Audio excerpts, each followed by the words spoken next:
Hey guys, Perfectly Alana with Perfectly Posh. I am going to talk to you guys about one of my very favorite products today, and that is fresh creamy milk Skindelicious. So a little bit of backstory before I get into this product.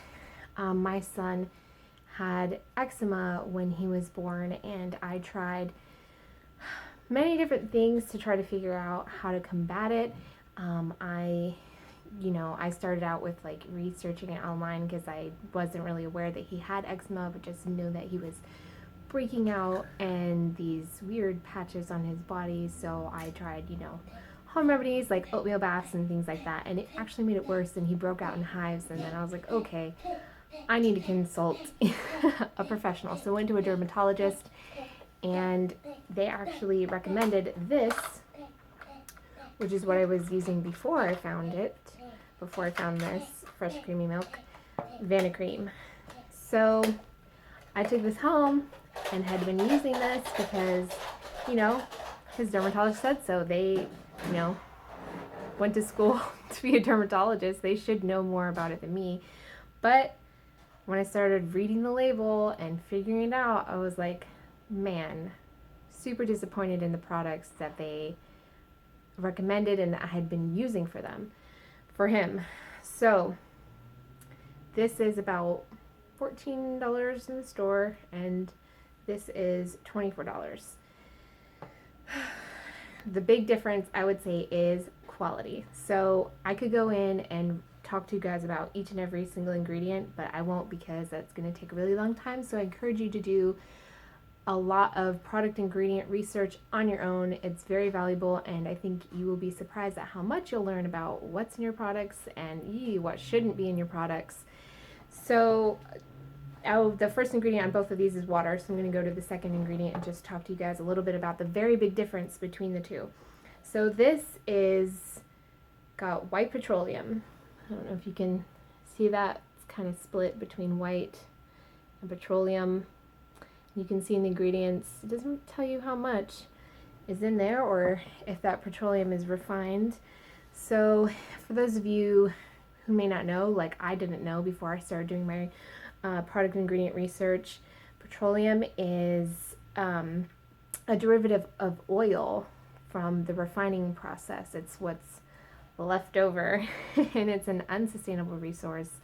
And though it's generally regarded as safe, if it's not refined well enough, it can be carcinogenic. And because most products aren't required to label how many times, or if they are even refining it in the first place, you just don't know if petroleum is even really safe to be putting on your skin. But if you can kind of even look past that and say, oh, it's recommended by my dermatologist and it's accepted by the National Eczema Association, it must not be carcinogenic, or at least you would really hope.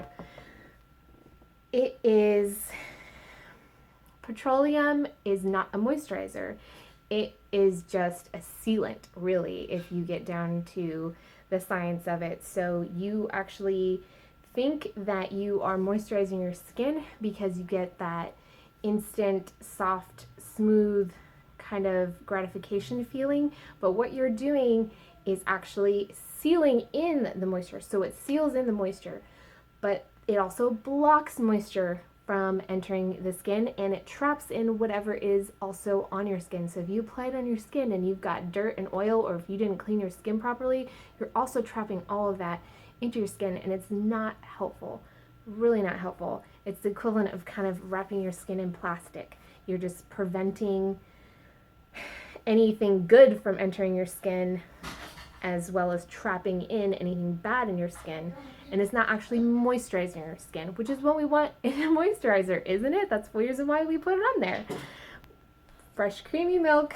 I'm probably going to butcher this because it's the scientific name, Butyrosporum parkii, but that's the scientific name. You can see in parentheses there it says shea butter. So shea butter is a fat that's extracted from a nut off the African shea tree.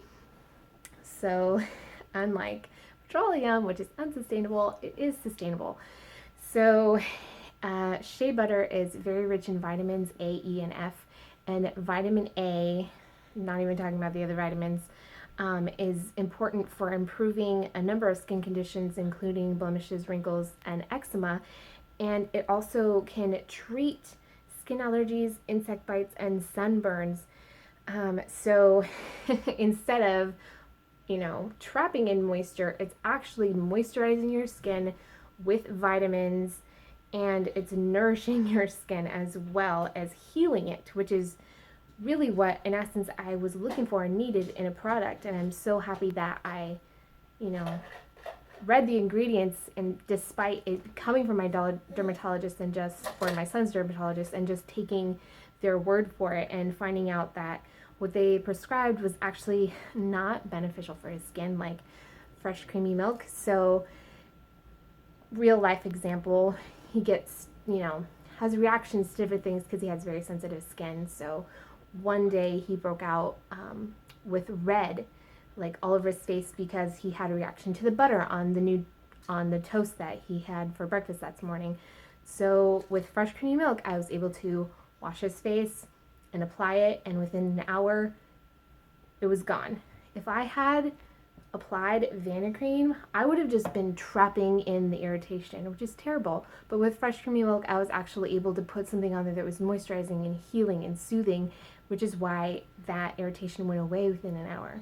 So I'm not saying don't go talk to your dermatologist. Please, please, please go talk to your dermatologist. Just make sure that when they give you something, you're reading the ingredients on the labels and doing your research, so you can go back to your dermatologist and be like, hey, I don't like the ingredients in this product, but I love the ingredients in this product, and I think it's going to be way better. What do you think? Is it okay that I'm using this on his skin instead? And I think you actually might shock some dermatologists. They might be like, oh, wow, well, we might not, it's kind of your prerogative what you choose to use, even though you're getting the expert help. Don't just rely on yourself, but also make sure you're not completely relying on them either, that you are doing your own personal research, because it really does matter. Skin is the largest organ. It's all over our bodies. You care what you're putting into your skin. You should definitely care what you're putting onto your skin, because anything you put on your skin is directly absorbed into your bloodstream. So it affects you more than also what you eat, what you put on your skin.